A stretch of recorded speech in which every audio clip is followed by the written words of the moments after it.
Hey, it's Tim, Pickup Truck Plus SUV Talk, joined by the 5-foot wonder-world, Jill Spinello from, not Chicago. Not today. She's go Dodgers. Is that what we talk about this live stream all the time when you're at your parents' house? Yes, go Dodgers. Yeah. My sister is from LA, and I'm in her office at the moment. So yes. No. Need to redecorate that ASAP. Get rid of that stuff. You need a St. Louis Cardinals stuff everywhere. Is what we need. Yes, go Birds. All right, so we got criticized last week because we were talking too much. We didn't get to the topics at hand. Oh, no, we got to the topics in hand, and we were done with the topics in hand at like the first 15 minutes. So they were late, whoever was complaining. I agree. This is a rare Friday night. Situation is Jill was traveling. And so I'm drinking wine with you this evening because it is a Friday night, and I'm here on YouTube instead. I had ice in this, but there's no ice anymore. So and it's like this much bourbon. It's been a long day, Jill. Bourbon as big as my head. Oh, tell me about it. I've had some exciting news this week, but I can't share it with you just yet because it hasn't worked out quite yet. But so we have exciting news going on, and it's really cool. It is really cool news, and I have tagged Jill in this, and we are a teammate going at it. But yeah, really interesting news. Hopefully, more details coming out soon on that news. I will let you know. I'm sorry, teaser. I wanted to talk about a couple things. I wanted to kick off this with truck pricing, and I want to talk about mid-size truck pricing. I got some little criticism this week by some of the PR team at a certain brand that we did not get invited to go behind the scenes because we weren't cool enough to spend 20 hours in Detroit or something. Kind of ridiculous thing. Especially when one of us can drive there. Yeah, there's no hard feelings. None. Yeah. So here's my question. So this kind of blew my mind. The GMC Canyon got unveiled this week. So those don't know, GMC Canyon got unveiled this week, and they're doing a special edition one, which is what these brands are doing, and God love them. They're doing an edition one. Fine, fantastic. I read the press release, and the notes I got from that was $62,000. And I read the press release, and I got back to $62,000. I was like, oh my gosh, this got for a mid-size truck. Mid-size truck, $62,000, crew cab, short bed, and I thought this was it. So in the driveway is a Chevy Silverado High Country crew cab, short bed. It retails for $68,000. Which I'm doing a video this weekend. My wife's driving the Tundra right now, so I'm going to do the weekend videos. But that is only $7,000 more than the mid-trim Tundra. The Tundra is $61,000 crew cab. Mm-hmm. The Power Boost that we had last year on the channel was $61,000. I'm sorry, but I owned an S10 back in the day, so don't give me this crap about GM stuff. I owned an S10 back in the day. I loved it. Great truck. I can't believe we're even talking about a $63,000 mid-size truck. Okay, so what you said we got a little criticism. What was the criticism we got? Criticism was like, they're going to sell it anyways, but we're going to buy it. It's going to be only 1,500 units. Who cares about that? It's not a big deal. It's going to be a collector item. I'm like, really? When does mid-size trucks become a collector item? A, and B, like $63,000. So my takeaway. So yeah, $63,000 is a lot, but here you go. Yeah, as Jay Ray says, this is not what I was going to say, but yeah, you get 3 years of OnStar. But no, so like the average transaction price of a vehicle these days is $45,000. So yes, I would imagine like a full-size truck costing more than that, but yeah, a mid-size truck costing more than that is definitely. So let me ask you this. Tough pill to swallow. So hold on. So Jill was driving the Hyundai Palisade this week. She was in Asheville dealing with what do you have? You had thunderstorms. You had there was a single drop of rain and a bolt of lightning in the sky, and I swear, like it was Armageddon happened in Chicago, and I'm like, really, a little bit of water is freaking out people, and like flights were canceled, and I was shuttled everywhere, and yeah, but I did eventually make it to Asheville, North Carolina, to drive the Hyundai Palisade. Let me understand this. What time did you get to the airport in Chicago? 7 a.m. What time do you leave the airport to go to Philadelphia or whatever you end up doing? Well, so thankfully, Don't. What's no. So thankfully, I was able to get on an earlier flight. okay? They were going to put me on a 6 p.m. flight that was taking me through, I have no idea where, but I wouldn't have gotten into Asheville until midnight. But they managed to get me on a 12:45 flight, and I went through LaGuardia, and I managed to land in New York by 7:30. So only a 12-hour travel day for a 2-hour flight, by the way. It should have been a 2-hour flight, and it was a 12-hour travel. Okay, so you're in United Club, kicking up your heels and enjoying your orange juice or water, whatever you're drinking. Green Coffee. tea. Let's just go green tea, coffee, Coffee. black coffee, whatever. Yeah, black coffee. And we were not conversing at that point because we were conversing a little bit, but anyways, the GMC stuff came Wednesday afternoon, and you were. And I didn't get it, by the way. Like they sent it only to you. So you were in. I'm going to set the stage here. You're in Asheville, North Carolina. Yes. And you're seeing my story written up on the website, and you're reading it through. What's your initial take? Mrs. Managing Editor, what was your initial? I'm leaning more towards the mic here. I want to get your initial take. My initial take to your story. No, besides I mean, the fact I can't write it. I'm not a good writer. Well, aside from the fact that you need a grammar lesson, I can't do grammar. No, I mean, to me, I'm just like, I'm getting to the point of I don't understand the badge engineering because the GMC Canyon. Go ahead and comment on this. Hate the messenger if you like, but the GMC Canyon is a more expensive Colorado, and there really isn't enough to me to distinguish it from the Colorado. Okay. So like $63,000 for a Chevrolet is what you're paying.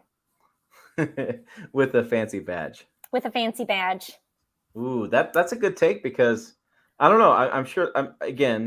I realize it'll be sold out. I get that. I mean, it's sold out before they come to production. I get that. That's where we are in this days in the world. Whatever, people are buying this Chinese trucks, but I just have never thought about $63,000 for midsize truck.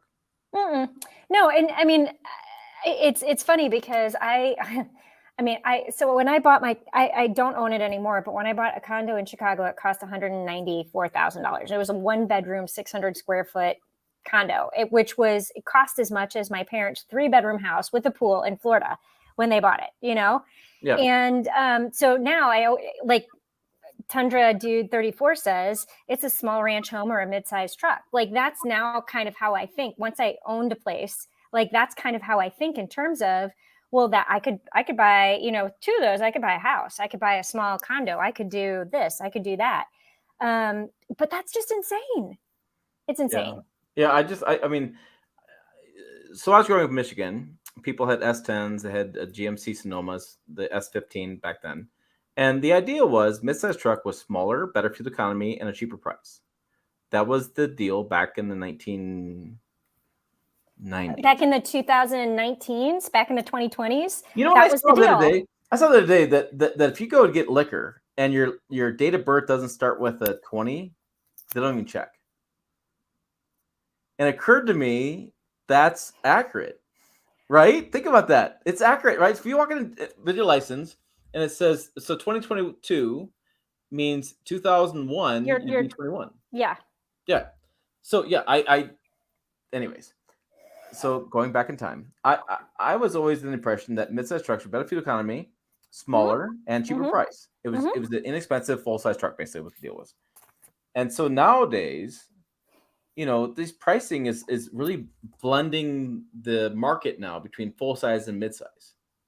And I can't make the same business case I used to, or my personal case for buying a midsize, right? Because there's no benefit. But the other thing that's crazy is that the Canyon AT4X weighs over 6,000 pounds.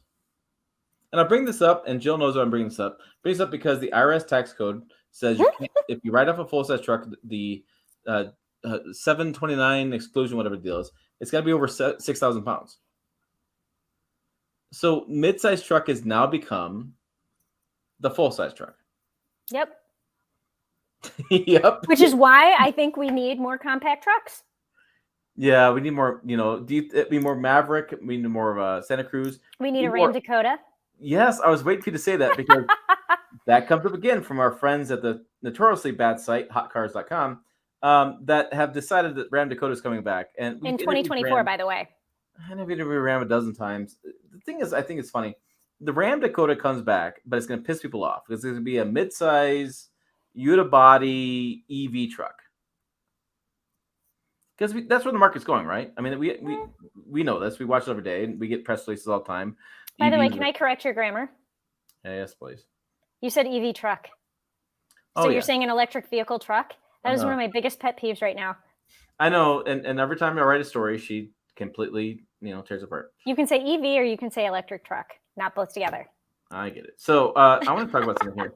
Bob says I got a 2019 Colorado Z71 4x4 crew short cab, 3.6 liter V6, stickered near $39,000 when I bought it new. There's no way I would spend $60,000 in midsize or full size. It's insane to spend over $50,000. I would agree. It's insane buying them. Mm-hmm. It's one of those things. It's like I read this news, I tell you the news, and then I think to myself, it's sold out already. That's the craziest thing. Absolutely insane. Well, I mean, to get back to the whole $45,000, the average vehicle, not just trucks, vehicle transaction price. I don't know what the average transaction price is for a truck, but I have to imagine it's more than that. Like 55. Yeah, 55 is where you're at these days. I mean, I've even seen like work trucks 55,000. It's like it's all day. No, look at the Lightning. Lightning now is $98,000. Well, okay. The Lightning at a base price is going to be $47,000. Right. No longer can you get a $39,999.99 $1,000 truck. You and I both called BS on that because destination fees and limited availability. I call limited availability BS, but I mean, I tell people, look, if you got one of those $40,000 Ford Lightning trucks, then you hit the lottery. Lucky. Well, yeah, exactly. The Silverado EV also is supposed to be basing under $40,000, I believe. And here's what I think is interesting about that.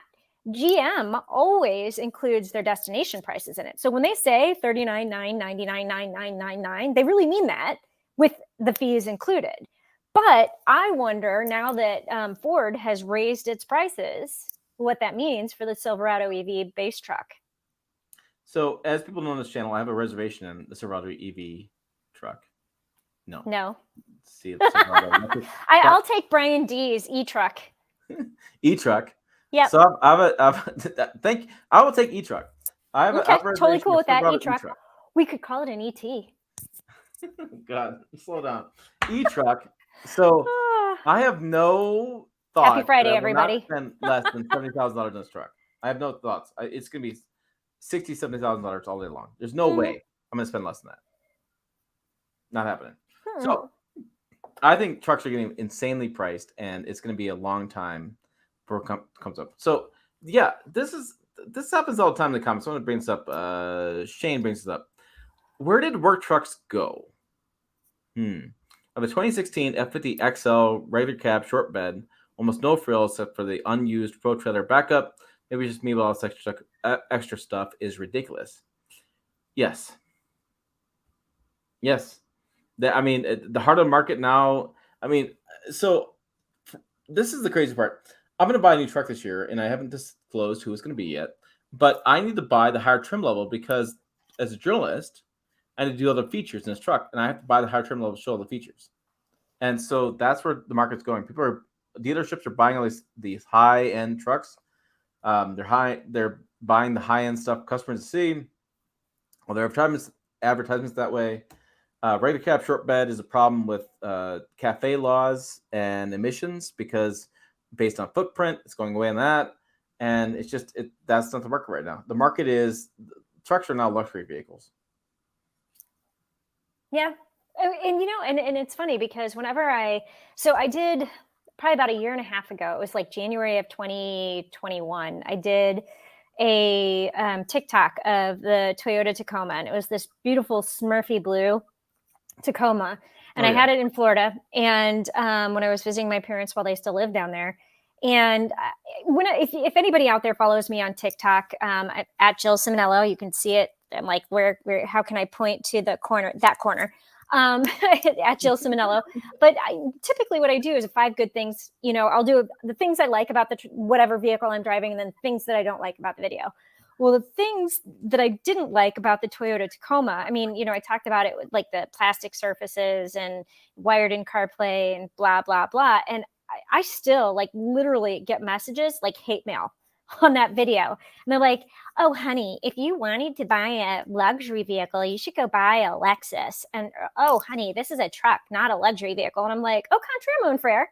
Let me tell you what is happening to, the truck segment. People are not just buying these as work trucks anymore. They're buying them as family vehicles. They're buying them as their commuter vehicles. And so, yeah, they expect better materials.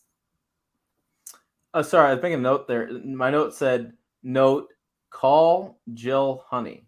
Seems to work. Honey, totally. I love it when people call me honey, or sweetie is my favorite. Dear is another really good one. So I like when I first started my TikTok, everybody, like all the dudes would be like, oh, honey, oh, sweetie, well, dear. And so my response to them was always, well, sweetie, well, honey, well, dear. And they would be like, no need to get sarcastic. And I'm like, yeah, off. So those, I'm going to go down the road here because those don't know is I hired Jill 2 years ago, a little over 2 years ago, something like that. July and one of the reasons I hired her because I knew she could deal with the comments. Because I don't really care. I will give it back to you, my friends. My question for you is, in the last 2 years, have the comments surprised you? Ever got to you? Has anything stood out to you? Oh, my favorite comment was by the way, I'm not wearing makeup right now, but one of my favorite comments was when a dude told me I needed to go wear makeup. And I was like, when you wear makeup, I'll wear makeup. I can't say there's honestly been anything out there that has ever surprised me or like the only thing that really frustrates me is I have a guy right now that I'm in a perpetual argument with about this stupid effing Toyota Tacoma Tundra secret fob lock thing. And he keeps creating videos and showing me that it works on his vehicle, which is a 2020 model. And I'm like, dude, you're still under the trial. Of course it works. And he's like, it works for me. It works for me. And I'm not subscribing. I'm not paying anything. And I'm like, 2020, you're still under the subscription fee. No, I'm not. I'm not under the subscription fee. And I'm like, 3 years, dude. 3 years. You've got 3. Talk to me in 2023 and we'll see if it's still working. But like what really bothers me is they're like, well, I talked to my dealer and they said you're wrong. And I'm like, well, I talked to the guy who basically is in charge of this thing and he says your dealer is wrong. I don't know what to tell you. I always mystify by this. Like, folks, we talk with the companies themselves. Yeah, we talk with the people who actually created the product. So yeah, like, I kind of feel like I might be right about this. I don't care about what your dealer says. Dealers watch our channel to learn things. Yeah. So stop with the dealer stuff. Yeah. But my dealer said, and I'm like, literally, he's created like 5 videos and tagged me in them, trying to tell me that I'm wrong. And I'm like, he doesn't know you very well. No, he really doesn't. So, but no, I'm one of those people. Like, I will give it back to you. And so the really funny thing is at first, like I started to get a lot of negative comments, or somebody would say you need to go wear makeup, or like I would have chipped nail polish. Don't at the moment, but I would have chipped nail polish and they would be like, you need to go get a manicure. You need to go do this. And I'm just like, who do you think I am? And by the way, I'll go get a manicure when you go get a manicure. And if you think you can do any of this better than me, like let's see it. And you can tag me in that video.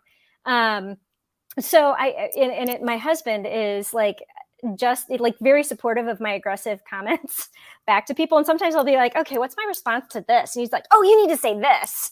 So like he fuels the fire. But no, I mean, so any comments that have bothered, okay. Since I am wearing like a white tank top right now, I would say another one of my favorite comments was, I didn't realize that it was okay for you to wear a wife beater shirt while doing like a video. And I was like, wouldn't that be a husband beater shirt? I'm like, yeah, what else you got? Come on. Yeah. No, I mean, there's something about the fact that I've known Jill this long that I don't give her that stuff because I don't want. I don't really care. By the way, yeah. I don't care. Like you can say whatever you want. Just don't insult my dad. That would really hurt my feelings. But like you can say whatever you want about me, and I really don't care. Yeah.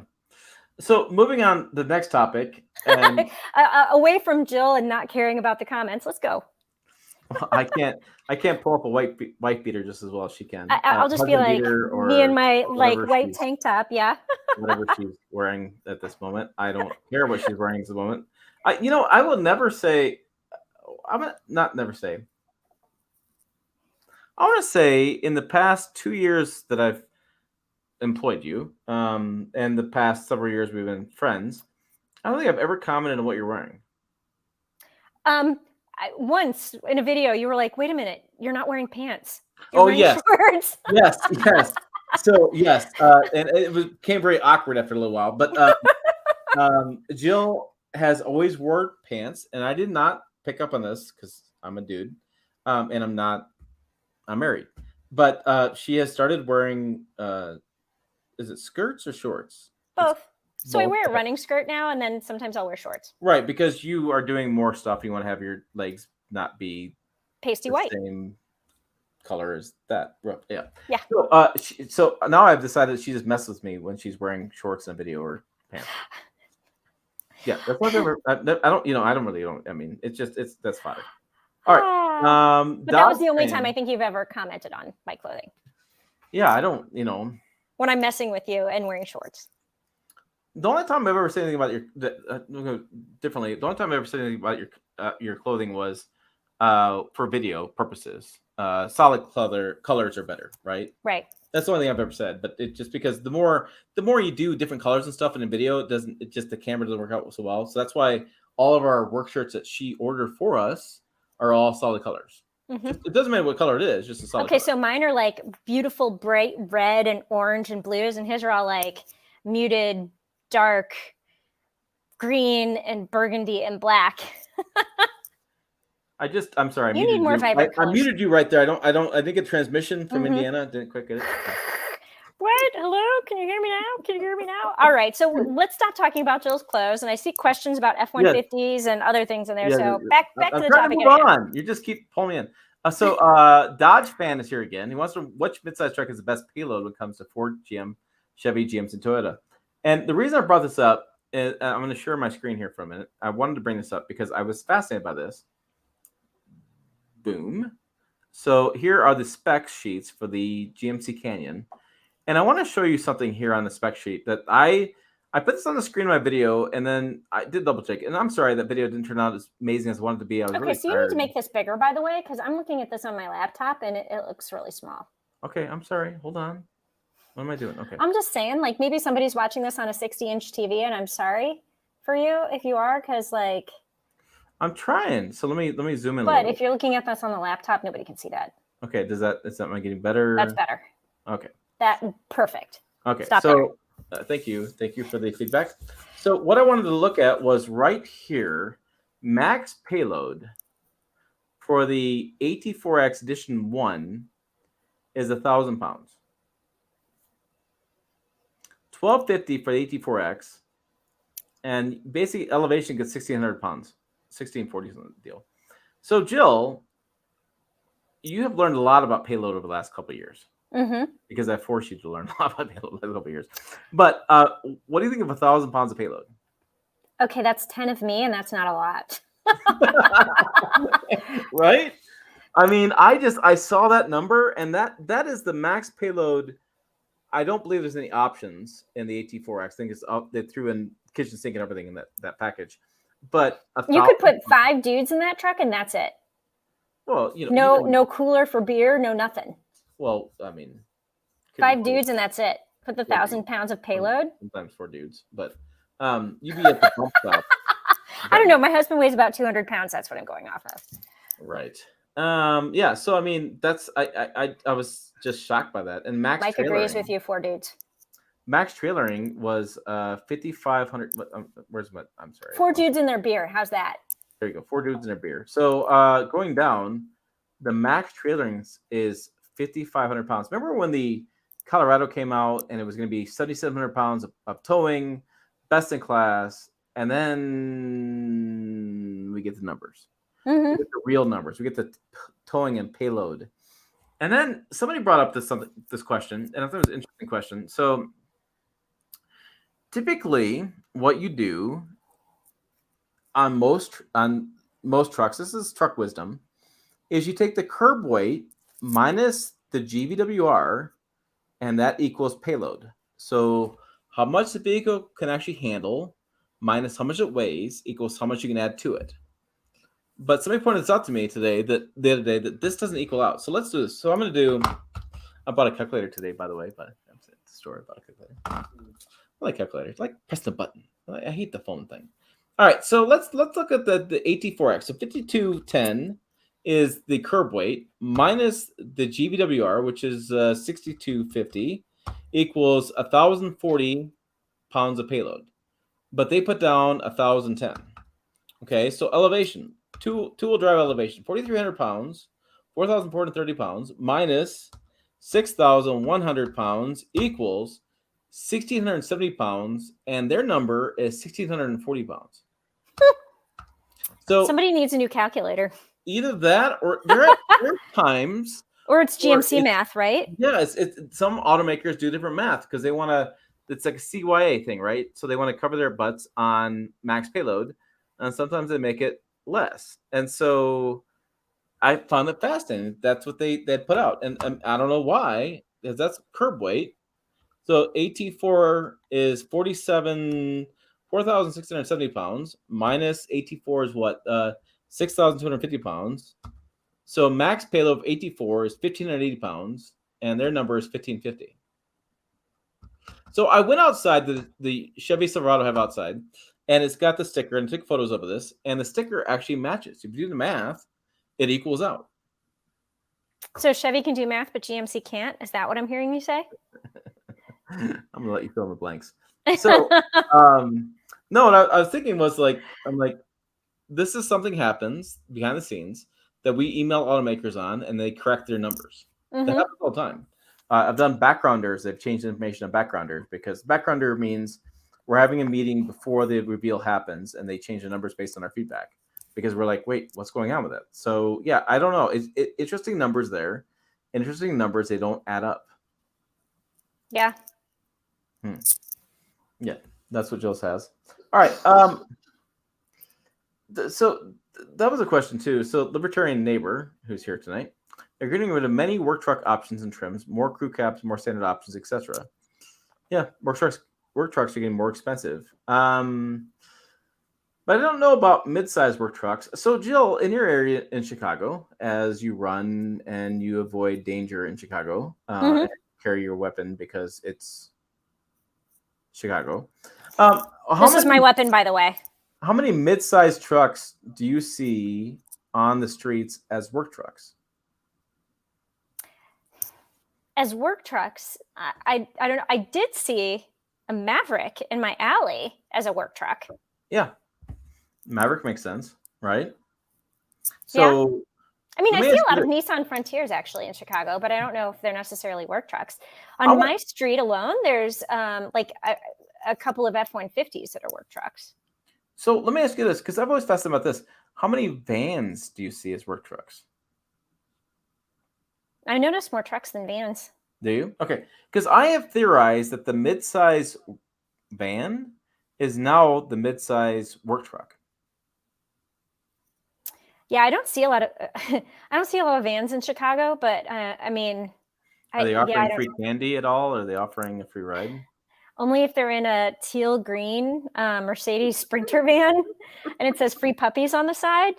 In case you were wondering, this is an inside joke from last week or the week before. I forget when it was at this point that Tim was geeking out over his Mercedes Sprinter that he was test driving that was teal. I had so much fun with that thing. They picked it up Tuesday, and they're like, "How do you like it?" I'm like, "I freaking loved it." And they're like, looked at me weird. I'm like, I drove the hell out of the thing. I think I drove it all over the place. 5,000 miles now. Yes, he did in fact completely geek out over it. Yeah, it was cool. It was definitely cool. It was so unique, so different. Yeah. Unique and different are very different than using the word cool. I'm just going to put that out there. Usually Thanks, when Jill. they say unique and different, that's special. Thanks, Jill.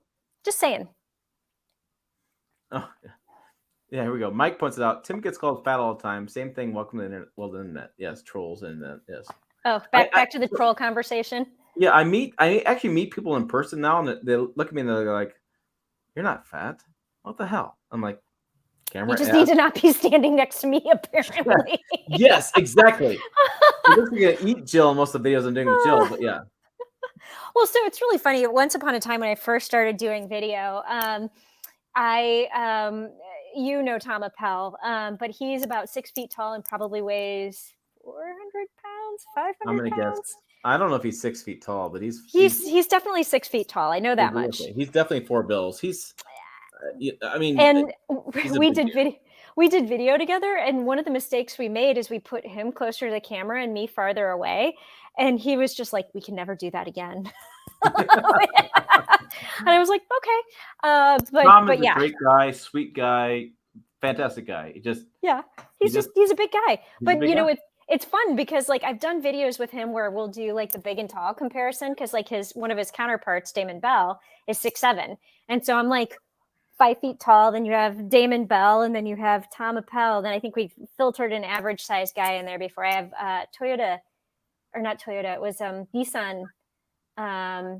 Nissan Titan video that we did with the 4 of us. It was kind of funny on my channel, but at any rate, so No, yes, I mean, we get a lot of comments from trolls. Right. Back to the troll conversation. I will say this: I was surprised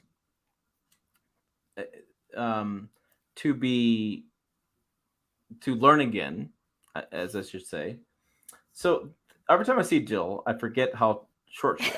I just do. And I give her a hug, and I'm like, "Oh yeah, she's basically 4'11". I call Don't her break me. I call her Don't break 5 foot me. wonder because that's what easier on the tongue. But I discovered this a couple weekends ago that she is actually the same height as my daughter. And I was hugging my daughter as a dad should, and I don't see my daughter very often. She lives 7-8 hours away. It's a long drive to the mountains, so I don't see her as much as I should. But I had forgotten, as I normally do with Jill, how short she is. And I do love the fact that Jill does these photos with like our friend Brian Armstead. Brian Armstead he's taller than Damon, isn't he? Oh, he's like 6'11". Yeah, he's a big dude. I still don't understand. He flew to Vietnam, and I don't understand how that worked out because even in first class, that would be very uncomfortable. When he sits down, he's taller than I am still. Yeah, no. I was gonna say his femur bone, is that the big bone on your from legs? Your knee to your hip? Yeah. Yes, his femur bone, I swear to God, is taller than I am. Yeah, it just is incredible. All right, Jill, we gotta get back to trucks. This is me like wrangling you back in. I'll do the the rope pull, wrangling you back in. So Jill is a journalist with a J, and she's called me a journalist with a J. And you and I both follow the news cycle a lot. We always do about news. So this is a question. So the F-50 EV rose about half of the credit and half due to record inflation. So this is the question. So the $7,500 EV credit you're getting for new EV vehicles is about the same amount of money that Ford has raised their F-50 Lightning to be. Which is ironic because Ford is going to run out of their EV credit after, I think, before the price is like out. So like they have the EV credit now. By the end of the year, I don't think they'll have it anymore. Yeah, so Jeepman LS1 says, crazy that the price of F-50 EV is raised the same amount as the EV credit was just passed. So let me clarify a few things. EV credit has not been passed. The bill is in the House. And the Senate has passed it. The House is expected to. I think they passed it today. Actually. Did they pass today? And Biden, I've been really out of touch today dealing with parental things. President Biden's supposed to do a thing. They can do some back and forth. They can change some of the limitations on that bill. But yeah, that's do you find that interesting that it seems like the same amount? So what was it? Chevy Bolt EUV? Wasn't it the same deal? When GM ran out of tax credits, they dropped the Bolt by $6,000, $7,000. Yeah. They did.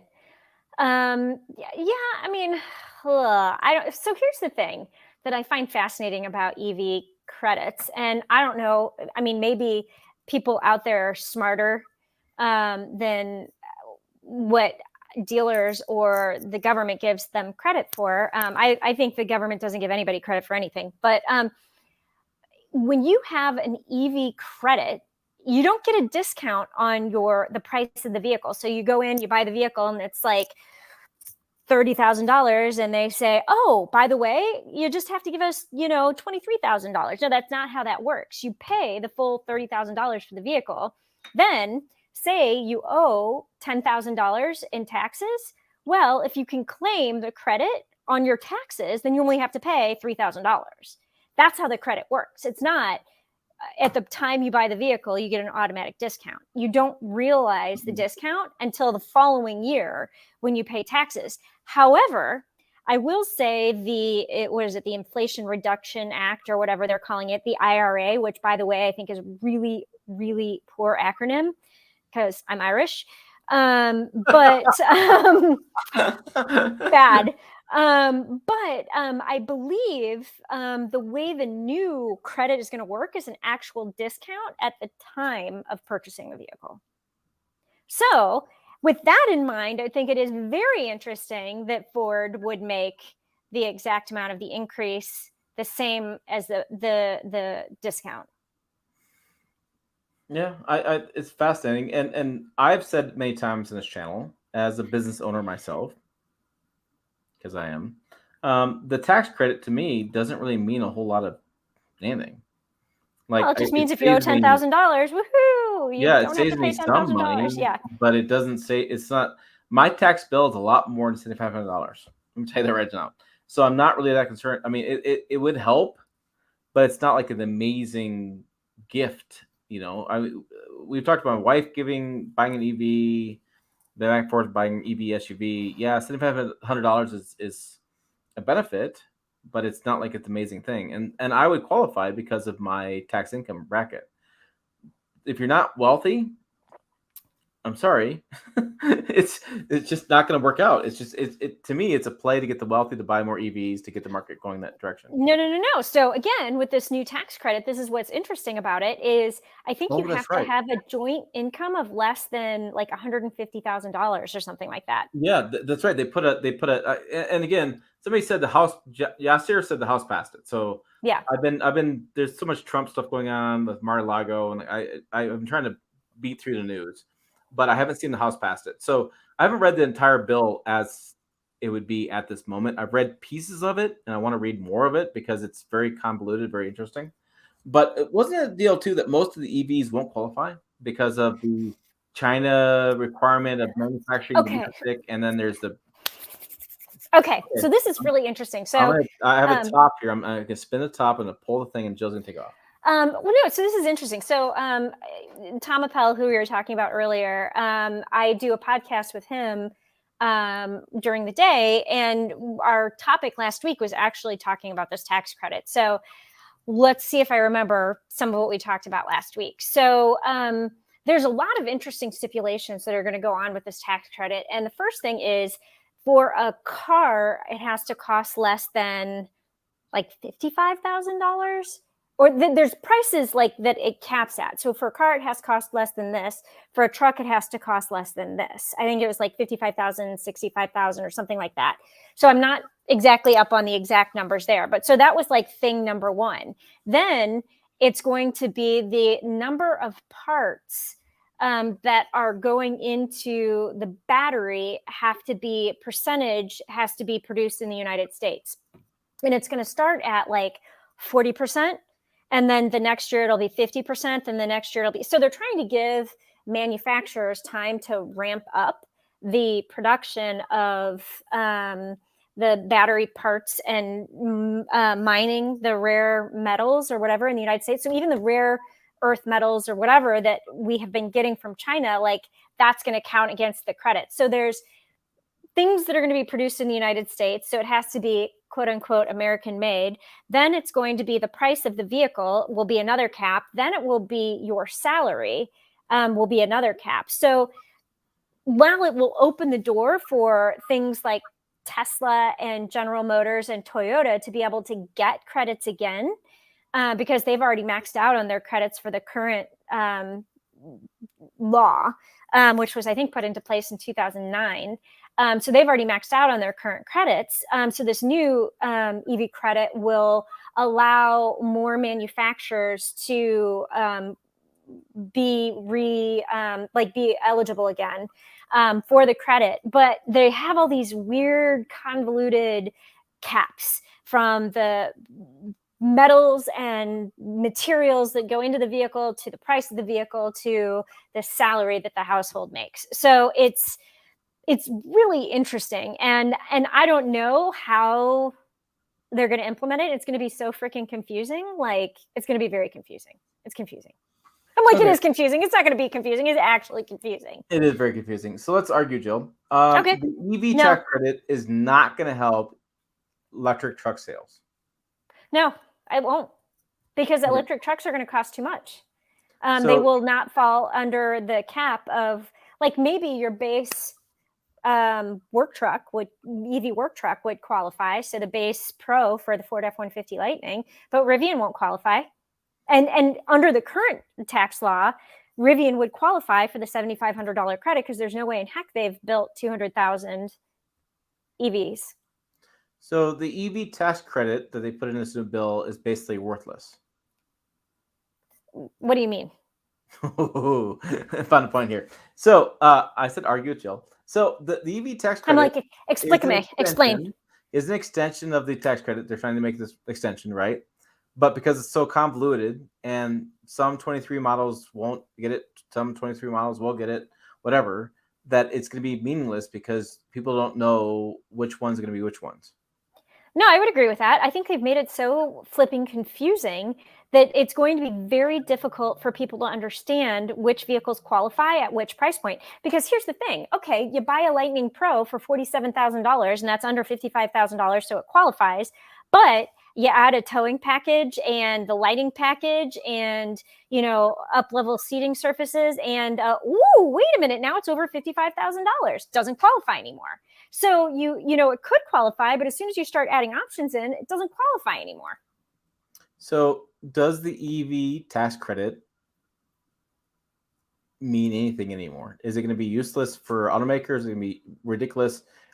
Does it help or hurt EV truck sales? But being electric truck sales, excuse me, electric SUVs, because we have the Blazer EV, that kind of stuff. Does it hurt them because it's too confusing now? I think initially it will help them, because people will be like, oh, yay, I can buy this truck and it qualifies. Then they're going to buy the truck. They're going to file for their taxes. Then they're going to realize it didn't actually qualify. And then there's going to be this huge furor. So I think in the first year, I think there's going to be like a lot of people who will be buying these electric trucks because they think it qualifies. Then they'll realize that it doesn't. Then there's going to be this huge backlash against it. And I think in year two, I think that it's going to only hurt truck sales. So I think year one, maybe, yeah, because people are confused. But year two, I think there's going to be a lot more clarity of what worked and what didn't work and what failed.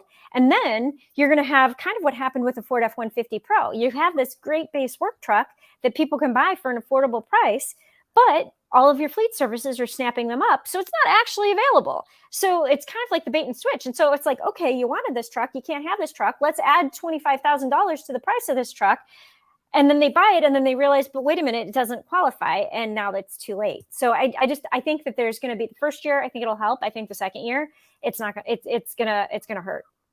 Yeah, I feel like I wrote a story on that, and you were arguing with me about the $40,000 work truck, and now I feel like you're not arguing with me anymore. No. So here was the argument. You said that it wasn't available, and I'm like, it is available, but you had to get on the list and you had to buy it. Now it's not available. It's really not available, because even if this base Pro truck were going to be available for 2023, it is no longer a $40,000 truck. It's a $47,000 truck. Okay, Tebow the First has your next point to get you fired up about. Okay, go for it.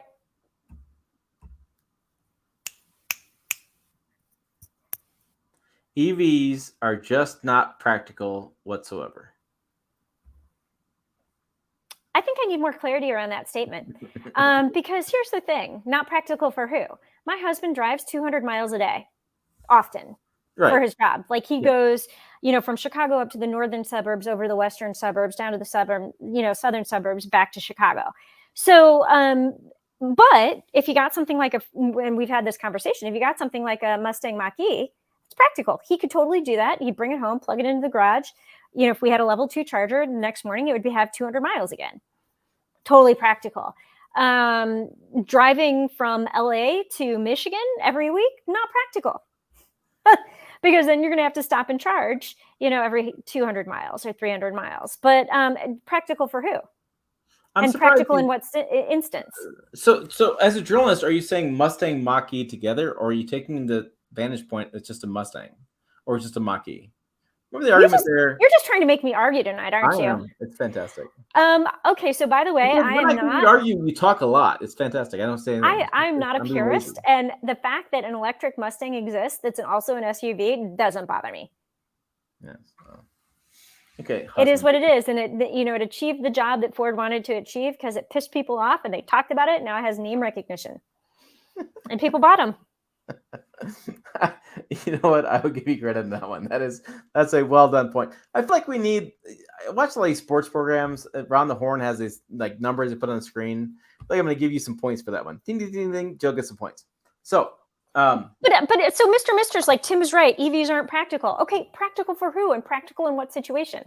Like, I don't understand what practical means. Practical for my husband who drives 200 miles a day, who drives more than probably pretty much everybody who's listening right now.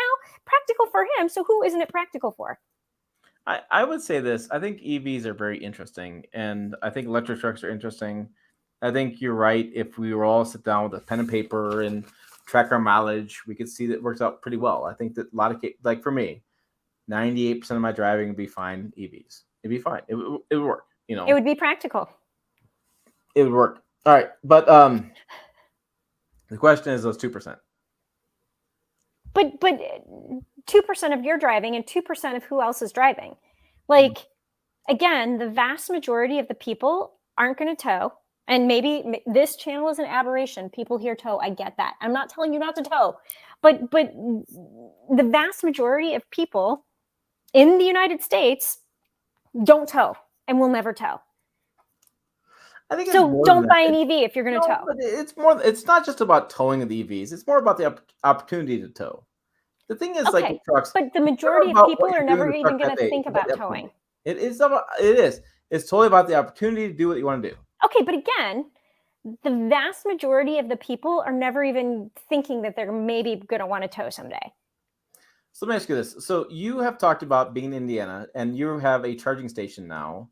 Yes. Is it northwest of you? Is it what's the situation? They have a new charging station that's 2 exits up on the highway. So maybe a 10-minute drive from my parents' house. So theoretically, you could make it to Indianapolis now less stressful than you could before. So there's also, like from Chicago to Indianapolis is 180 miles. Mm-hmm. And in Lafayette, which is I think 120 miles from Chicago, there is an Electrify America fast charge station. I've stopped there. I've looked at the charging units. They are all operable. They are pull through. So I could tow. They are pull through. And so there's one there. And then now there is one 10 minutes. So that the last piece of the puzzle that I was waiting for was one to be close to my parents' house. And they just opened one at a Meijer in maybe it's Castleton, Fishers. I don't know. It's in Hamilton County. Yeah, Fishers, you're saying. Meijer is such a Michigan thing. Anyway, grew up in Michigan, that kind of deal. So the question is, do you feel like you're ready for an EV lifestyle with what you're driving back and forth? Not for me personally at this moment. I don't own a house. That's the other part. So that's the other part of the puzzle that you have to keep in mind. You rent the place, don't you? You put a charger in your garage and you moved, you just lost the money. Yeah. So, I mean, if I bought a house, 100% yes, I would be ready for an EV lifestyle.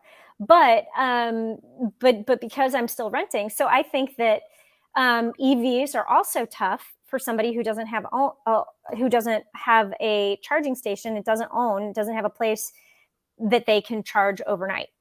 Let me ask you this. So we see the press releases all the time about 2030 is going to be full EVs. 2040 is going to be full EVs. I think it's bullshit. Answer that one.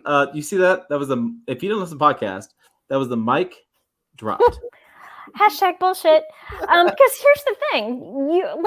Until they figure out the effing infrastructure, I love EVs. Like that somebody who owns a home, who has a home charger, 100% practical, doesn't matter how much you're driving, like in a day, like 200 miles a day. Like, again, like I said, my husband, like if we owned our home and had a home charging station, that would be completely doable. But you have a million people who live in an urban environment who don't have that capability. And that, I think, is the whole irony of the EV situation, is an electric vehicle is 100% geared toward an urban environment, yet because the infrastructure is so crappy, like it doesn't make sense to own it in an urban environment because nobody can charge. Yeah. I remember That's a catch-22. Well, I remember I stopped by your house last time I visited you, I don't Mhm. know, this spring, I think it was. And I couldn't use the bathroom at the gas station because there was no bathroom because it wasn't going to happen. This was Or Chicago. because they just didn't trust you Yeah, to they go to the did. bathroom. So I'm like, There's wait a a minute key for here. that, So and you don't get it. I'm in a major city. I'm charging my EV and I can't piss besides going around the dumpster corner or whatever with the hobos. I'm like, come on. What kind of situation is that? So look, here's the deal. We report on EVs all the time because, frankly, that's the news. It really is. I mean, I'm sorry if you hate EVs, you want to unsubscribe to this channel, all kind of stuff. It's just every day we have a new press release of EVs. We do. It's just what's happening. So That is what the news is right now. yes, but I just think it's fascinating that they have decided that there's going to be no ICE or gasoline engine technology moving forward. They basically cut off their R&D on that. They'll be doing full EVs. And yet, if we did some more improvements to gasoline engines, they get even better emissions, better fuel economy. And if we did more renewable fuels, this EV discussion wouldn't even be happening. I'm not convinced that gasoline or EV is the future. Ooh. Where are you at there, Wilma Flintstone? Are you gonna put your leg out the side and I feel like Wilma. hydrogen is I just wish. Yes, somebody's put the what was yes. There we go. Mike brings it up. Hydrogen fuel cell by then. I think hydrogen, like, and I've thought this for a long time, is the far better solution because it fuels up like a gasoline vehicle. So, I mean, and I did a video on my channel on the Toyota Mirai, and a segment of the video talks about how you fuel up, and and the fueling station was at a gas station. And you literally go up, you pull the little nozzle off the, whatever the thing is, you want to call it, the pump. You put it in your car. I'm waiting for you to describe it. You nozzle it in, and then you like turn it on, and you're like, and it's done. And then you put it back on, and you go. And it was 5-10 minutes. It was really super easy to fuel up.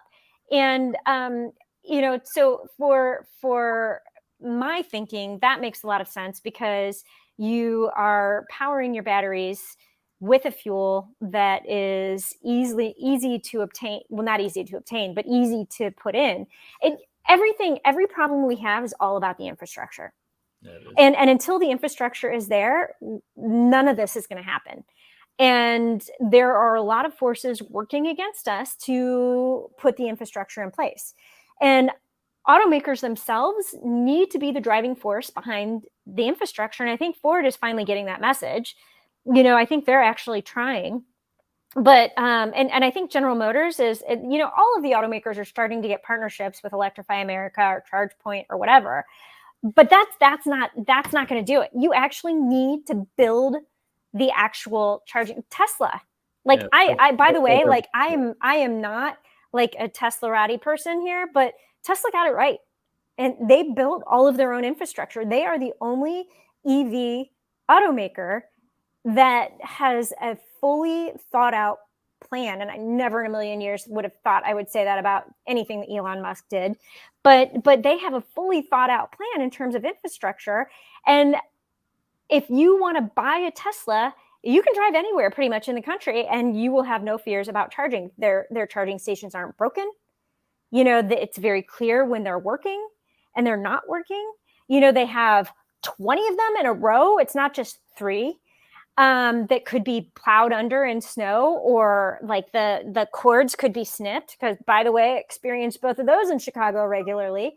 But until the automakers get behind the infrastructure and actually like start putting billions of dollars into building infrastructure and fueling quote unquote stations, it's not feasible to say that any automaker is going to be all EV in the next 7 years. It's not feasible. I mean, again, I read all these grandiose statements and they want me to report on them. And if I don't report on them, we get blacklisted or whatever by the automakers. It's all freaking stupid. It's like, let's have reasonable conversations and move on. So I've done hydrogen on this channel. I've done a couple of semis. I've done a bus in Japan. I went in Japan. Hydrogen is Dodge fan wants to know if it's a hybrid. It's not a hybrid.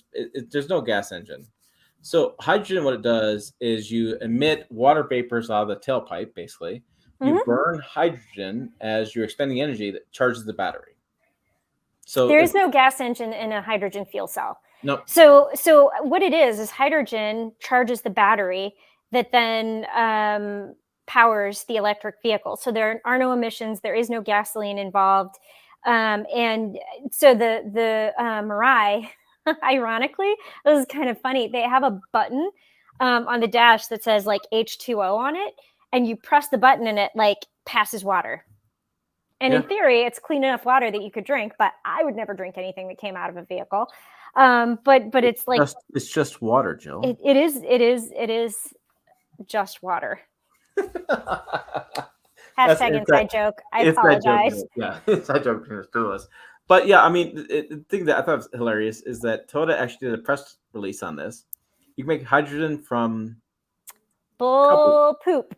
Yeah, you can. I mean, hydrogen's all around us, so it's I don't know. It's just. I think I can say this. So they actually did a whole campaign about 5 years ago, because I was still working for the other place at the time, and they wouldn't let me use the word shit in a headline. And I'm like, but the whole campaign is fueled by bullshit. Like literally SHIT. That was in the campaign. And CNN put shit in the headline. Why can't I put shit in the headline? They wouldn't let me. But Google fueled by bullshit, and it is funny because they literally, I think, had like cows pooping. Yeah. And we're like, I mean, but yeah, fueled by bullshit. No, I will tell you that we get some really boring press releases at times, but that whole campaign was spot on, was hilarious. And I don't know, it just. And I feel like it was a reaction to something Elon Musk said. Oh, yeah. Elon is such a trigger for everybody in the industry. He's almost like him and, dare I say it, Scotty Kilmer are like trigger words for anybody on YouTube or anybody on the internet. Okay, so I'm going to be like really like, I don't even know who Scotty Kilmer is. You don't know who Scotty Kilmer is? I'm like most of Scotty Kilmer has more of a Teslarati following. Oh, that's probably why I don't know who he is. Scotty Kilmer was. Because I just really don't care. He was a mechanic for 20 years, whatever, and his thought process. Rev up your engines, everybody. He does the best clickbait ever, and his videos never match what the topics are. And he's a mechanic who spews out the same stuff he's learned from 20 years ago. It's interesting. And I saw Scotty Kilmer, and so people love Scotty. Scotty does some good work at times. Now I need to Google that. Yes, you need to watch Scotty Kilmer. He's got like 3 million subscribers, something like that. I saw Scotty Kilmer at the where was that? Houston Auto Show in January of 2 years ago. And I pointed out the PR staff. I was like, that's Scotty Kilmer. And they did not know who he was. And it's Scotty. And I watched him from a distance walk around the show. And he reminded me of a madman walking around spewing stuff. Yeah, there's an entire... you made it in the internet when you have an entire hate group on Facebook that is all about Scotty Kilmer hate. So yes, he's Scotty Kilmer is an American. He's an American YouTuber, author, and auto mechanic. His self-titled YouTube channel, Scotty Kilmer, has over 5 million subscribers, and his videos have over 1 billion views. And by the way, Scotty Kilmer wrote that, right? Because that's the whole like Wikipedia I don't mess thing. with Scotty Kilmer. Scotty Kilmer is totally cool in the YouTube world. He's a smart guy. He's a very smart guy. He's made his money. He's made his stuff. But yes, if you want to go down the road to Elon Musk, I will say Elon Musk and Scotty Kilmer are right up there as far as polarizing figures who elicit reaction. I will have to. I've You have now not seen Googled this man that. before? I feel like I've heard his name, but I'm just like, what? I don't I know. will tell you this. So not to go to a tangent, but when I started YouTube, I did not know who he was, and I had people like point out, and they were making jokes of him. And I watched I've watched a few of his videos. He does a pretty good job. Yeah, he does a good job. I'm not going to say he doesn't do a bad job. It just Yeah, I wait, just that's a thought double that negative. He doesn't do a bad job. You're kind of but I but will say that. But he does bring up some interesting points at times. okay, so let me be your editor for a second. Right. Here's what you were trying to say. He's a very polarizing figure who you can neither agree nor disagree with, but he is very good at what he does. He's very smart. It's just that he is a polarizing figure, and that is the point you're trying to make. Exactly. So, okay. You have to watch Scotty Kilmer. I'm as your boss. Okay, and that is my homework assignment. You must watch a couple of videos. It's very interesting. He hates Toyota. He hates different brands. So Bunny Fart Loads. Yes, I love the name, by the way. Says Scotty hates everything but Toyota. Yes. Excuse me, backwards. But yeah, he bought a Tundra. He moved. I have followed quite a bit. So yes. Okay, I will next week. I will have watched Scotty. You will have a report turn in. You'll have an assignment. Yes. Yeah, okay. Randy Vest. Scotty is a rabbit hole, chill. And I like rabbit holes. I go down rabbit holes regularly. He's right as a Midwestern weatherman. Scotty is something. I've been around him and I've seen him in person. I took a photo of him one year and people got pissed about the photo. He is something. He is very controversial. Okay. Very interesting. Controversial. And you know what? If you're not controversial, why? Like, I think one of the reasons we do so well is because we don't agree with each other, which makes us kind of controversial. Yes. I'm gonna go. There you go. That's what I've had to say about that. I feel like we need to offer a qualifier in that, like, we are not saying anything bad. No, I don't. The thing is, like, before I started YouTube, I did not understand YouTube, and then I started doing YouTube a lot more. And I understand YouTube a lot more. Like TFL does a great job. I Gauntlet. They freaking nailed it. Scotty does a great job with doing his audience thing. He does a great job with his videos. I'm not going to take it away from him. He's done a great job of that. I'm not taking it away from him at all. But it is interesting when you get into the YouTube space how you see different lanes. So Bart Funny Load says this is the greatest name ever. But he says he seems like a cool dude to hang out with. I would disagree with you. I've seen him in person, man. Okay, so we're going to change the subject now. Right. Yeah, we need to move on. Let's move on. I'm reining you in. Let's talk about trucks. Yes. So that's all we have, though. It's been an hour, Joe. Has it been an hour? Wow, that went fast. It did, didn't it? Every live stream we do, I feel like, or podcast, we love the podcast, by the way. The podcast, over 10,000 downloads. That's pretty awesome. And I'm not going to 10,000 people have actually listened to us. I'm sorry. Or thank you. Whichever one you would prefer. I apologize right now. Yes, 10,000 downloads. I'm very surprised by that. I had no idea that make 10,000, whatever. This is kind of an afterthought for me for podcast, but it is impressive. Yeah, so thank you. Live streams for you. I don't do these to make money. We don't make any money. There's no super chats tonight. So here's the thing. What I love about the live stream specifically is the comments that we get.